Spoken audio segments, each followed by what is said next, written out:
ഞാൻ ഈ കവാടം തുറന്ന് കയ്യിൽ കവറിൽ കൊണ്ടുവരുന്നത് മുഴുവൻ മാങ്ങയാണ് കേട്ടോ. നമ്മുടെ വീട്ടിൽ തന്നെ ഉണ്ടായ മാങ്ങയാണ്. കുറച്ച് എന്റെ വീട്ടിലേക്കും പിന്നെ കുറച്ച് ഓഫീസിലുള്ളവർക്കും കൊടുക്കാൻ വേണ്ടി ഉമ്മിച്ച് വീതം വെച്ച് തന്നു വിടുന്നതാണ് കേട്ടോ. ഇതെന്റെ പുതിയ കുർത്തി സെറ്റാണ്. 2 പോക്കറ്റ് ഉള്ളതുണ്ട്. ഒരെണ്ണത്തിൽ ഫോണും ഒരെണ്ണത്തിൽ ഇക്കാകാന്റെ നിൽക്കുന്ന പൈസയും വെക്കാം കേട്ടോ. പിന്നെ കോട്ടൺ മെറ്റീരിയൽ ആയതുകൊണ്ട് ഈ ചൂടത്തിടാനും അടിപൊളിയാണ്. അങ്ങനെ ഞങ്ങൾ മാങ്ങയൊക്കെ കൊണ്ടുപോയി ഓഫീസിലെത്തി അവർക്ക് എല്ലാവർക്കും മാങ്ങയൊക്കെ കൊടുത്തു. ഓഫീസിലെ വർക്കും കഴിഞ്ഞ് ഞങ്ങൾ ഈവനിങ് തിരിച്ച് എന്റെ വീട്ടിലേക്കാണ് കേട്ടോ നേരെ വന്നിട്ടുണ്ടായിരുന്നത്. വീട്ടിൽ വന്ന പാടെ അകത്തേക്ക് കയറാതെ ജാതിക്കൊക്കെ പൊട്ടിയതാണ് കേട്ടോ നോക്കിയിട്ടുണ്ടായിരുന്നത്. അങ്ങനെ അവിടെ കുറച്ചു നേരമൊക്കെ സ്പെൻഡ് ചെയ്ത് കഴിഞ്ഞപ്പോഴേക്കും ഉമ്മിച്ചി വന്നു. ഉമ്മിച്ചി ഞങ്ങൾ വീട്ടിൽ വന്നപ്പോൾ ഉണ്ടായിരുന്നില്ല കേട്ടോ. തയ്ച്ചത് വാങ്ങിക്കാൻ പോയേക്കായിരുന്നു.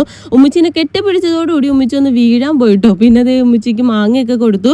അപ്പോഴേക്കും ഉമ്മിച്ചി നല്ല ചൂട് കട്ടനും പിന്നെ ബജിയൊക്കെ ഞങ്ങൾ വന്നപ്പോൾ വാങ്ങിക്കൊണ്ട് വന്നിട്ടുണ്ടായിരുന്നു കേട്ടോ. അങ്ങനെ ഞങ്ങൾ എല്ലാവരും കൂടി കട്ടൻ ചായയും ബജിയൊക്കെ കഴിക്കുകയാണ്. ഉമ്മിച്ചിക്ക് ഞങ്ങൾ വരുന്ന കാര്യം അറിയത്തില്ലായിരുന്നു കേട്ടോ. അതുകൊണ്ട് തന്നെ ഉമ്മിച്ചി ഞങ്ങൾ വന്നതിന് മുന്നേ തന്നെ ചായ കുടിച്ചിട്ടുണ്ടായിരുന്നു. പിന്നെ ഞങ്ങളുടെ കൂടെ ഒന്നുകൂടി കമ്പനിക്ക് ഇരുന്നാണ്. അപ്പൊ നമുക്ക് അടുത്ത വീഡിയോ കാണാൻ. ടാറ്റ.